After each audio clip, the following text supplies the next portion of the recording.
Terima kasih Anda masih bersama Rosi di episode tentang Jokowi dan masa depan demokrasi.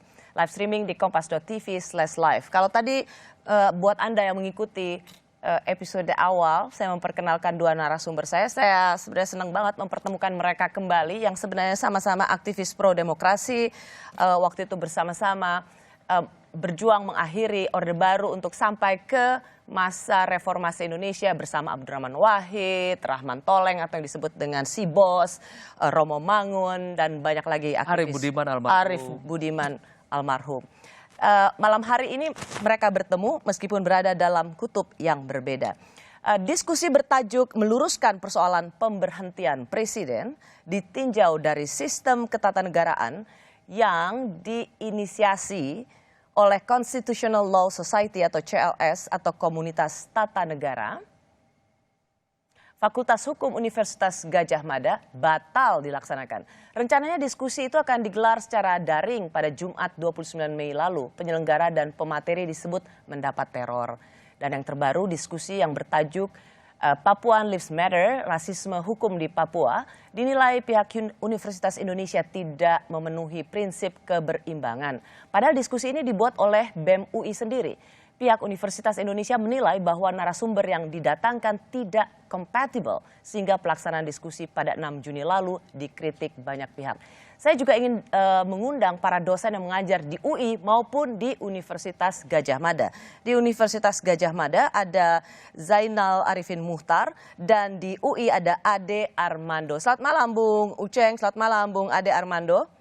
Selamat malam, Mbak Rosi. Saya mau ke Uceng dulu. Anda menyesalkan pembatalan diskusi yang sudah direncanakan. Apa ini cukup adil untuk mengatakan bahwa wajah demokrasi pemerintahan Jokowi itu suram? Iya, sebelum sampai ke kesimpulan itu benar atau tidak, analisisnya harus dilihat dulu. Yang pertama adalah ini kan diskusi biasa. Ya, diskusi soal keilmuan dilakukan oleh anak mahasiswa yang sedang liburan, nggak tahu mau ngapain, lalu kemudian bikin diskusi, ngundang pembicara seorang profesor yang ngelotok betul keilmuannya soal itu. Nah, tiba-tiba ada yang kebakaran jenggot gitu, mau pakai jenggot atau enggak, tapi dia kebakaran gitu. Lalu kemudian menyerang semuanya di situ, bahkan kemudian melakukan ancaman pembunuhan, bla bla dan lain sebagainya. Poin saya yang pertama begini, ini kan ini dilakukan di masa Pak Jokowi. Tentu saya sendiri mau mendengar sebenarnya himbauan Pak Jokowi gitu. Paling tidak ada bahasa yang clear, jelas bahwa kemudian yang beginian ini tidak boleh terulang. Ya. Oke. Saya dapat karena saya sudah baca dan saya banyak lihat jawaban Anda soal ini. Tapi pertanyaan saya yang paling penting apakah ini cukup adil atau cukup proporsional untuk mengatakan wajah demokrasi di pemerintahan Presiden Jokowi itu buram? Yang kedua begini sebenarnya, kalau kita bilang pemerintahan Jokowi, maka Jokowi itu tidak sendirian di situ. Di bawahnya berada begitu banyak aparat penegak hukum. Ada jaksa di bawahnya, ada kepolisian di bawahnya. Dan kalau kita buka kembali misalnya catatan-catatan dari misalnya LBH misalnya, pelanggaran-pelanggaran yang dilakukan ini banyak. Gitu. Ada 6.000-an orang, ada 6.000-an korban dari larangan berekspresi yang terjadi selama 2019. Ada yang meninggal, begitu banyak yang meninggal. 300-an itu adalah anak-anak dan lain-lain sebagainya. Catatan teman-teman LBH itu kan sebenarnya menunjukkan bahwa Jokowi punya tanggung jawab bukan soal tidak masuk ke dalam penegakan hukum, tetapi memperbaiki wajah penegakan hukumnya gitu. Karena di bawahnya itu ada jaksa. Ada polisi yang sebenarnya langsung di bawah dia, gitu. Langsung di bawah ketiak Presiden Jokowi, gitu. Jadi apa poin Anda? Anda meminta Presiden untuk turun tangan terhadap kasus-kasus seperti ini? Saya sebagian catatan LBH itu kan adalah penegakan hukum yang tidak terlalu pas atau kemudian tidak berimbang oleh kepolisian dan kejaksaan. Ya. Dan karenanya saya mau membiarkan di situ. Poinnya adalah Anda seperti juga yang dikatakan oleh para aktivis, Pak Jokowi harus ikut membereskan ini. Bung Fajrul, Anda termasuk orang yang sebenarnya menjadi korban ketika di mahasiswa atau aktivis juga. Menurut Anda perlu nggak Pak Jokowi? Ada seruan Pak Jokowi turun dong, membereskan mereka yang memang ada di bawah. Apakah logika hukum ini tidak terlalu melompat ya? Bahwa apa yang terjadi di bawah lalu kemudian mestinya bisa diselesaikan di bawah. Presiden Jokowi ini kan pengen ini, the governing president, the governing government gitulah ya. Beliau berharap bahwa semuanya itu teratur, good governance begitu. Segala hal diselesaikan berdasarkan wilayahnya sendiri-sendiri seperti itu ya. Melompatan seperti yang dilakukan Uceng ini kan cukup berbahaya juga. Nanti Uceng ketabrak motor, masalahnya juga salahnya Pak Jokowi. Jadi masalah juga. Atau Rocky gagal naik gunung gitu, salah Pak Jokowi juga.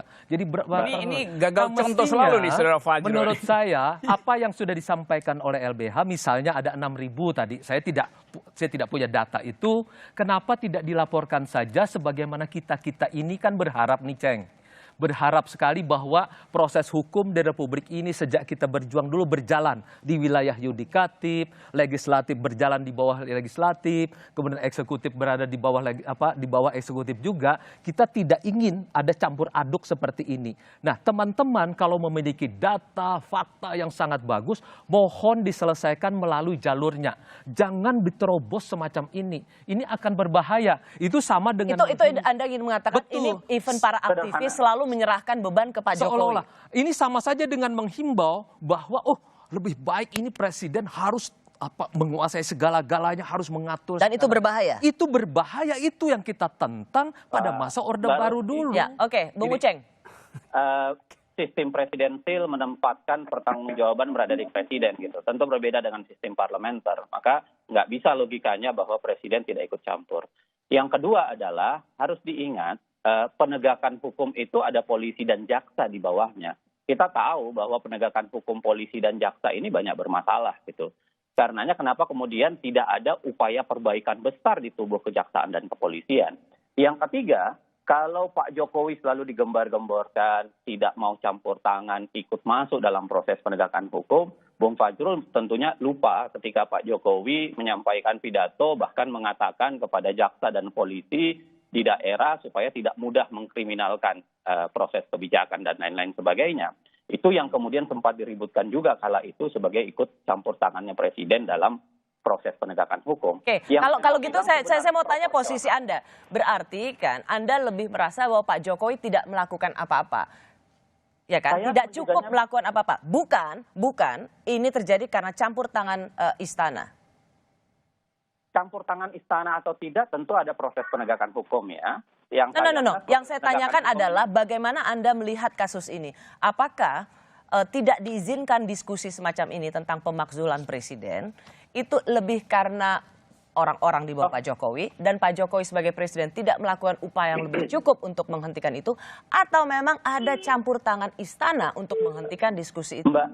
Mbak Rosi, kita tentu nggak bisa kesimpulannya. Tapi kalau bicara soal kemungkinan, siapa yang ikut bercampur tangan lalu kemudian melakukan pemaksaan, kan ada banyak faktor. Ada banyak kemungkinan. Bisa jadi para buzzer gitu, bisa jadi juga aparat negara, bisa jadi orang lain gitu. Jadi plat merah, bisa plat kuning, bisa plat hitam, bisa semua gitu kalau bisa.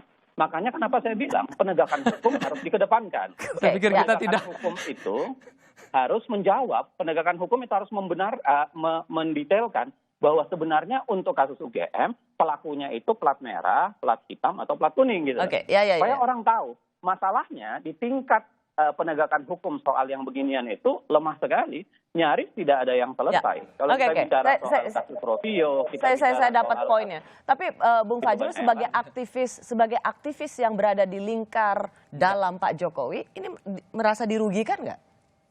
Saya selalu berpikir berdasarkan prinsip-prinsip demokrasi. Sama seperti Bung Rocky, sama dengan Bung Aceng, sama dengan Pak Armando. Enggak beda-beda, jangan tahu sama. Itu cuma nuansanya aja yang berbeda, Rocky. Cuma nuansanya, cuma rincian-rinciannya. Mana ada kita menentang demokrasi, kan?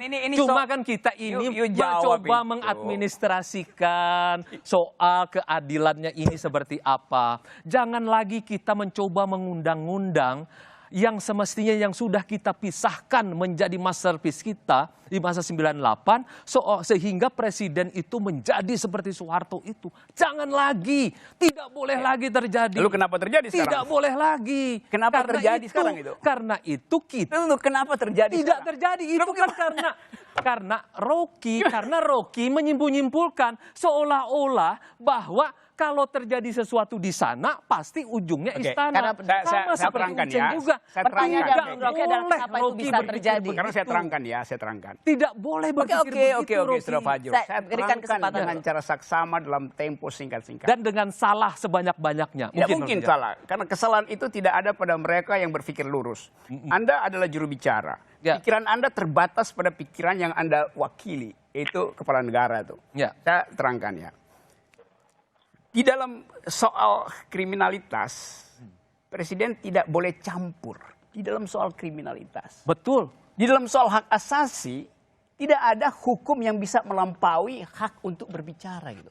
Jadi kalau hak diskusi di kampus itu, Rocky, Saya- gue potong. saya- Gue potong. Tenang, Kapan tenang. Presiden Jokowi pernah melarang orang untuk berbicara? saya akan terangkan itu. Saya minta faktanya. Oke, saya terangkan faktanya. Kapan Presiden Jokowi Oke, melarang Bung Fajro. Rocky berbicara? Biar aja Kapan dulu. Presiden Jokowi melarang Uceng berbicara? Tidak pernah. Sekarang saya Kapan larang dulu, Presiden saudara. Jokowi Biar melarang dia Rossi berbicara? Kita Tidak dengar dulu dong, pernah. Bung Saya Fajrul. terangkan ya, bukan itu poinnya.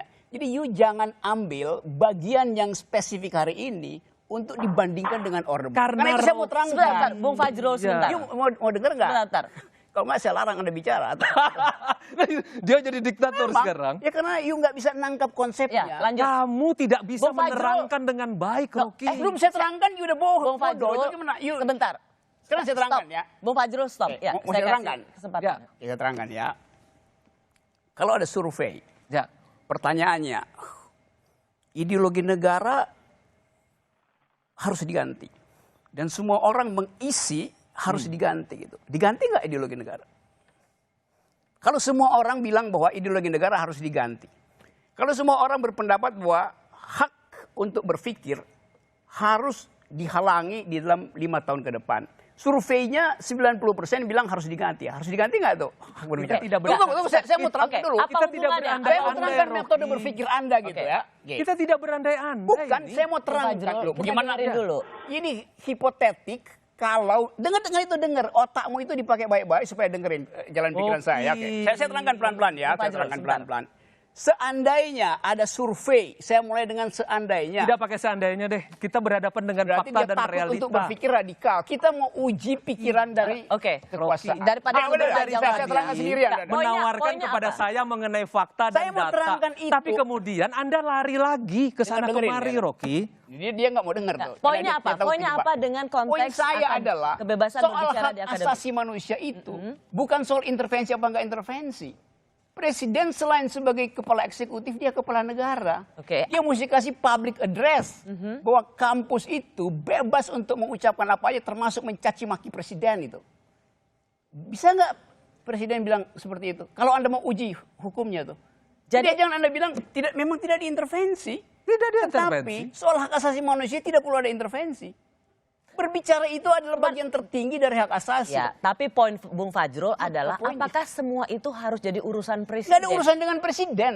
Presiden tidak kasih aura yang membuat orang kampus Rocky. terutama berpikir bahwa jangan Bagaimana melarang mungkin, mahasiswa. Rocky, Kalau presiden kampus itu itu- melarang mahasiswa, artinya dia berpikir kalau gua nggak larang, presiden akan telepon melalui Fajrul Rahman. Itu poinnya. Cuman poin saya sepakat Ya, apa bahwa poinnya? presiden harusnya punya ada speech Ya, yang itu dia nggak mengatakan mampu, ada dia nggak ngerti public address, penghargaan Presiden pada kebebasan ini berekspresi bersumpah terutama- menjalankan itu Undang-Undang normatif, Dasar. itu nggak saya peduli normatif itu. Faktanya tidak ada satupun Rocky, keterangan dari sebagai presiden. pejabat, sebagai kepala negara, You dia bicara harus tentang bersikap administrasi. normatif. You bicara administrasi, Bisa. kita bicara Karena tentang dia prinsip hak terikat. asasi. Pasal 4 Terikat misalnya apa? dia mengatakan harus mengikuti Undang-Undang Dasar. Dia bersumpah Undang-Undang Dasar menjalankan bilang gini ya, Pancasila. stop. Dia Ya, memegang oke. tubuh. Undang-Undang Dasar bilang kebebasan berpendapat itu tidak boleh dihalangi oleh apapun kecuali keadaan darurat. Rocky, Ya, kalau stop. Itu misalnya poinnya poinnya Bung Presiden Rocky itu ngomong cuma apa? gini, simpel kok. Kalau misalnya ada Bung orang, Fajrul oke. gini, poinnya Bung Tunggu, Rocky jangan, ini jangan gini. pakai kalau itu Bung adalah Rocky, hipotetis. ya, diam dulu. Tadi kan kamu Ya, yang iya kan paling mau senang. nggak pakai kalau. Dia hanya ingin mengatakan bahwa Presiden Jokowi Ya. tidak cukup memberikan kejelasan posisinya Sangat jelas. terhadap jangan ada pembungkaman terhadap kebebasan berekspresi dan HAM. Dia tidak melihat itu cukup dilakukan oleh Ini Presiden Fajrul Jokowi. dari tadi ngomong saya seperti Begini kayak ya, ngabalin Rosi. gitu. Ini dia ulang. Rosi, kita itu presiden ini kan terikat kepada undang-undang dasar, konstitusi, kepada semua peraturan perundang-undangan, dan dia secara normatif dan kemudian secara praktik harus mengikuti itu. Undang-undang dasar jelas Jadi mengatakan. tidak perlu, presiden tidak perlu. Oke, itu Enggak, aja. Dia menyatakan itu. Dan presiden juga selalu mengatakan bahwa kita menjaga demokrasi. Dari misalnya begini, ketika banyak orang mengatakan, beginilah Rocky, begini ya Rosi ya, ketika banyak orang mengatakan, sekarang tidaklah presiden tidak usah lagi pilih langsung. Saya tanya kepada Pak Jokowi sikap kita harus setia kepada itu sikap saya. Ya, sikap dan perbuatan Itu lain. sikap saya, karena itu umumkan sekarang bahwa saya setia kepada Undang-Undang 45 pemilihan presiden secara langsung. Kemudian ada yang mengatakan bahwa pilkada jangan lagi langsung. Presiden Jokowi memerintahkan Pak Jero bicara kepada publik. Pilkada sesuai dengan amanat konstitusi langsung. Seperti Ya. itu. Itu headline-nya begitu, tapi isi beritanya lain kan? Tidak dong Rocky, jangan begitu. Bukannya- Kita setia Rocky. Sebentar. Setia itu janji. Ini Sesuai soal janji politik. dan kita jalankan sampai hari ini. Kemudian ada yang menawarkan, Jalankan sampai presiden, mana? Jalankan presiden sampai- 3 kali begitu ya Terry. Presiden bilang tidak. Oh, Pak Jero bicara kepada jadi publik. godaan itu ada ya, godaan itu untuk ada. minta Pak Jokowi Dan 3 kami kali. selalu berupaya, beliau selalu mengatakan Pak Jero bicara kepada publik, pilkada langsung, pilpres langsung, tidak presiden hanya 2 periode. Karena itu adalah amanat konstitusi yang pernah kami perjuangkan bersama-sama. Nanti kita lanjutkan. Ini kesetiaan Kami terhadap kembali demokrasi. sesaat lagi. Kesetiaan itu dibatalkan oleh perilaku.